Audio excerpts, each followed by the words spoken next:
ಬಹಳ ಕಾಲದ ಹಿಂದೆ ಒಂದು ಸಣ್ಣ ಹಳ್ಳಿಯಲ್ಲಿ ಸ್ವಭಾವ ಕೃಪಣ ಅನ್ನೋ ಒಬ್ಬ ತಿರುಕ ಬದುಕ್ತಾ ಇದ್ದ. ಅವನಿಗೆ ಬಂಧು ಬಳಗ ಇರಲಿಲ್ಲ, ಸ್ನೇಹಿತರಿರಲಿಲ್ಲ ಮತ್ತು ಯಾವುದೇ ರೀತಿ ಧನ ಸಂಪತ್ತು ಇರಲೇ ಇಲ್ಲ. ಅವನು ಪ್ರತಿದಿನಾನು ಹಳ್ಳಿಯಲ್ಲಿ ಅಲ್ದಾಡ್ತಾ ಭಿಕ್ಷೆ ಬೇಡ್ತಾ ಇದ್ದ. ಅವರಿವರು ಕೊಟ್ಟ ರೊಟ್ಟಿ, ಚಪಾತಿ, ಅಕ್ಕಿ, ಅನ್ನ ಮತ್ತು ಹಿಟ್ಟುಗಳಿಂದ ಅಡಿಗೆ ಮಾಡಿಕೊಂಡು ತನ್ನ ಹೊಟ್ಟೆ ತುಂಬಿಸ್ಕೊಳ್ತಾ ಇದ್ದ. ಆ ತಿರುಕ ಸ್ವಭಾವ ಕೃಪಣ ಸ್ವಭಾವತಃ ಜಿಪುಣ. ಆತ ತನಗೆ ಸಿಕ್ಕ ಭಿಕ್ಷೆಗಳಲ್ಲಿ ಹಳಸದಂತಹ ಹಿಟ್ಟುಗಳನ್ನ ಪೂರ್ತಿ ತಿನ್ನದೆ ಅವನ್ನು ತನ್ನ ಗುಡಿಸಲಿನ ಚಾವಣಿಗೆ ನೇತು ಹಾಕಿದ ದೊಡ್ಡ ಮಣ್ಣಿನ ಮಡಕೆ ಒಳಗೆ ಕೂಡಿಡ್ತಾ ಇದ್ದ. ಆ ದೊಡ್ಡ ಮಣ್ಣಿನ ಮಡಕೆ ಆತನ ಮಂಚದ ಪಕ್ಕದ ತೊಲೆಗೆ ನೇತಾಡ್ತಾ ಇರ್ತಿತ್ತು. ಅದೇ ಅವನ ಸಂಪತ್ತು. ಪ್ರತಿ ರಾತ್ರಿ ಮಲಗೋಕ್ ಮುಂಚೆ ಆ ಮಣ್ಣಿನ ಮಡಕೆನ ಆಸೆಯಿಂದ ನೋಡಿ ಆನಂದಿಸುವುದು ಈ ತಿರುಕನ ಹವ್ಯಾಸವಾಗಿತ್ತು. ತನ್ನ ಮನಸ್ಸಲ್ಲೇ ತಿರುಕ, ಆಹಾ, ನನ್ನದು ಎಂಥ ಸಂಪತ್ತು, ಈ ಸಂಪತ್ತಿಂದ ಹಲವಾರು ದಿನ ಹಸುವನ್ನ ನೀಗಿಸ್ಕೊಳ್ಬಹುದು ಅಂತ ಅನ್ಕೋತಾ ಇದ್ದ. ಒಂದು ದಿನ ಹೀಗೆ ಭಿಕ್ಷೆ ಬೇಡ್ತಾ ಇರುವಾಗ ಒಬ್ಬ ದಯಾಳು ಆ ತಿರುಕನಿಗೆ ಒಂದು ದೊಡ್ಡ ಪಾತ್ರೆಯಲ್ಲಿ ಅಕ್ಕಿ ಹಿಟ್ಟು ನೀಡಿದ್ರು. ಅದರಲ್ಲಿ ಸ್ವಲ್ಪ ಅಕ್ಕಿ ರೊಟ್ಟಿ ಮಾಡ್ಕೊಂಡು ತಿಂದು ಬಾಕಿ ಹಿಟ್ಟನ್ನ ಈ ತಿರುಕ ತನ್ನ ಮಣ್ಣಿನ ಮಡಕೆ ಒಳಗೆ ಸುರಿದ. ಅಬ್ಬಬ್ಬಾ, ಆ ಮಡಕೆ ಕಂಠದವರೆಗೆ ತುಂಬಿಡ್ತು. ಆನಂದದಿಂದ ಮುಗುಳ್ನಕ್ಕ ಆ ತಿರುಕ ಎಂದಿನಂತೆನೆ ಆ ಮಡಕೆನ ನೋಡ್ತಾ ನಿದ್ರೆಗ್ ಜಾರ್ದ. ಹಾಗೇನೆ ಆತನ ಕನಸುಗಳು ಕೂಡ ಶುರುವಾದ್ವು. ತನ್ನ ಕನಸಿನ ಲೋಕದಲ್ಲಿ ತಿರುಕನಿಗೆ ತನ್ನ ಹಳ್ಳಿಯಲ್ಲಿ ಬರಗಾಲ ಬಂದಂತೆ ಕಾಣ್ತು. ಎಲ್ಲೆಲ್ಲೂ ಆಹಾರದ ಕೊರತೆ, ಜನಗಳು ಚಿಂತೆಯಿಂದ ಕಂಗೆಟ್ಟಿದ್ರು. ಆಗ ತಿರುಕ ತನ್ನ ಕನಸಲ್ಲೇ, ಆಹಾ, ಇದು ಸರಿಯಾದ ಸಮಯ, ಈಗ ನಾನು ನಿಧಿಯಂತೆ ಇಟ್ಟಿರೋ ಆ ಮಣ್ಣಿನ ಮಡಿಕೆ ಹಿಟ್ಟನ್ನ ಮಾರಿದ್ರೆ 100 ಬೆಳ್ಳಿ ನಾಣ್ಯಗಳು ಸಿಕ್ತೆ ಅನ್ಕೊಂಡ. ಅದು ಕನಸಾಗಿದ್ರಿಂದ ಅವನು ಅಂದುಕೊಂಡಂತೆ ಆಯ್ತು. ಆತ ಒಬ್ಬ ಹಣವಂತನಿಗೆ 100 ಬೆಳ್ಳಿ ನಾಣ್ಯಗಳಿಗೆ ತನ್ನ ಮಣ್ಣಿನ ಮಡಿಕೆನ ಮಾರ್ಕೊಂಡ ಮತ್ತು ಆ ಹಣದಿಂದ 2 ದಷ್ಟಪುಷ್ಟವಾದ ಮೇಕೆಗಳನ್ನ ಕೊಂಡ್ಕೊಂಡ. ಕೆಲವೇ ತಿಂಗಳಲ್ಲಿ ಆ ಮೇಕೆಗಳು ಮರಿ ಹಾಕಿದ್ವು.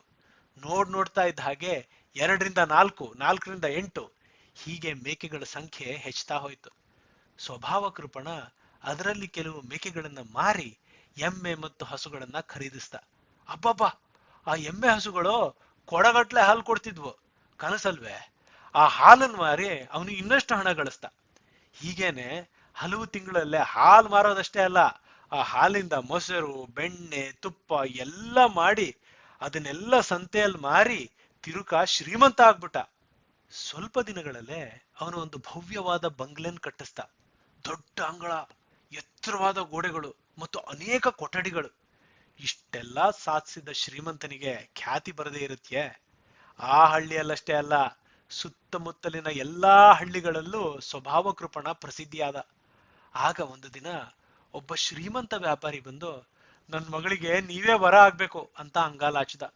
ಸ್ವಭಾವ ಕೃಪಣ ಆ ಸುಂದರ ಕನ್ಯನ್ನ ನೋಡಿ ಮನಸೋತು ಸಂತೋಷದಿಂದ ವಿವಾಹಕ್ಕೆ ಒಪ್ಕೊಂಡ. ಸ್ವಭಾವ ಕೃಪಣನ ಮದುವೆ ಭವ್ಯವಾಗಿ ನಡೀತು. ಹಾಡು, ವಾದ್ಯಗಳು, ನೃತ್ಯಗಳು ಹಾಗೂ ಮೃಷ್ಟಾನ್ನ ಭೋಜನ. ಇಡೀ ಹಳ್ಳಿ ಜನ ಮದುವೆಗೆ ಬಂದು ನವದಂಪತಿಗಳನ್ನ ಹರಿಸಿದ್ರು. ನಂತರ ಸ್ವಭಾವ ಕೃಪಣ ಹೆಂಡತಿ ಜೊತೆ ಸೇರಿ ತನ್ನ ವ್ಯಾಪಾರನ ಇನ್ನೂ ವೃದ್ಧಿಸ್ಕೊಂಡ. ಒಂದೇ ವರ್ಷದಲ್ಲಿ ಒಂದು ಸುಂದರವಾದ ಗಂಡು ಮಗುವಿನ ಜನ್ಮವಾಯಿತು. ಆ ಮಗುವಿಗೆ ಸೋಮಶರ್ಮ ಅಂತ ಹೆಸರಿಟ್ಟಿದ್ದು ಆಯ್ತು.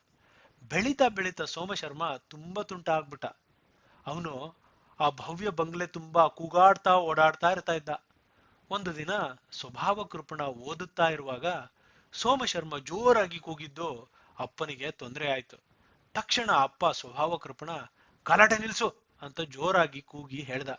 ಆದ್ರೆ ಮಗ ಸೋಮಶರ್ಮ ಅಪ್ಪನ ಮಾತನ್ನ ಕಿವಿ ಮೇಲೆ ಹಾಕೊಳ್ಳಿಲ್ಲ.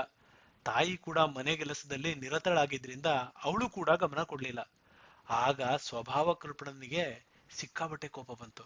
ಅವನು ಸಿಟ್ಟಲ್ಲಿ ಮಗ ಸೋಮಶರ್ಮನಿಗೆ ಶಿಕ್ಷೆ ಕೊಡ್ಬೇಕು ಅಂತ ಜಾಡ್ಸಿ ಒದಿಯಕ್ಕೆ ಕಾಲೆತ್ಬಿಟ್ಟ. ಅಷ್ಟೇ, ಚಟಾರ್! ನಿಜ ಜೀವನದಲ್ಲಿ ಸ್ವಭಾವ ಕೃಪಣ ಒದಿಯಕ್ಕೆ ಎತ್ತಿದ ಕಾಲ್ ಹೋಗಿ ಆ ಮಣ್ಣಿನ ಮಡಕೆ ತಾಗಿತ್ತು. ಮಣ್ಣಿನ ಮಡಕೆ ಕೆಳಗ್ ಬಿದ್ದು ಒಡೆದೋಯ್ತು ಮತ್ತು ಅದರಲ್ಲಿದ್ದ ಹಿಟ್ಟೆಲ್ಲ ಮಣ್ಣು ಪಾಲಾಯ್ತು. ದಿಗ್ಭ್ರಮೆಗೊಂಡ ತಿರುಕ ಎದ್ದು ಕುಳಿತ. ತನ್ನ ಭವ್ಯ ಬಂಗಲೆ, ಹಸುಗಳು, ಬೆಳ್ಳಿ ನಾಣ್ಯಗಳು, ಹೆಂಡತಿ ಹಾಗೂ ಮಗು ಎಲ್ಲ ಮಾಯವಾಗಿದ್ವು. ಉಳಿದಿದ್ದು ಎರಡೇ, ಅದೇ ಒಡೆದ ಮಡಕೆ ಮತ್ತು ಅದರಿಂದ ಚೆಲ್ಲಿ ಮಣ್ಣಾದ ಹಿಟ್ಟು. ತಿರುಕ ಸ್ವಭಾವ ಕೃಪಣ ಈ ಎಲ್ಲ ಅವ್ಯವಸ್ಥೆಯನ್ನ ದಿಟ್ಟಿಸಿ ನೋಡಿ ಏನಾಯ್ತು ಅನ್ನೋದನ್ನ ಮನವರಿಕೆ ಮಾಡ್ಕೊಂಡ. ತನಿಗ್ ತಾನೇ, ಕನಸಿನ ಮಹಲು ಕಟ್ಟೋಕ್ ಹೋಗಿ ಇದ್ದ ಹಿಟ್ಟನ್ನು ಕಳ್ಕೊಂಡೆ ಅಂತ ಗೋಳಾಡ್ದ. ಗೆಳೆಯರೆ, ಕನಸು ಕಾಣೋದು ತಪ್ಪಲ್ಲ. ಆದ್ರೆ ಸಾಧಕರು ಆ ಕನಸನ್ನ ನನಸು ಮಾಡ್ಕೊಳಕ್ಕೆ ಏನ್ ಕೆಲಸ ಮಾಡ್ಬೇಕು ಅದನ್ನ ಮಾಡ್ತಾ ಇರ್ತಾರೆ.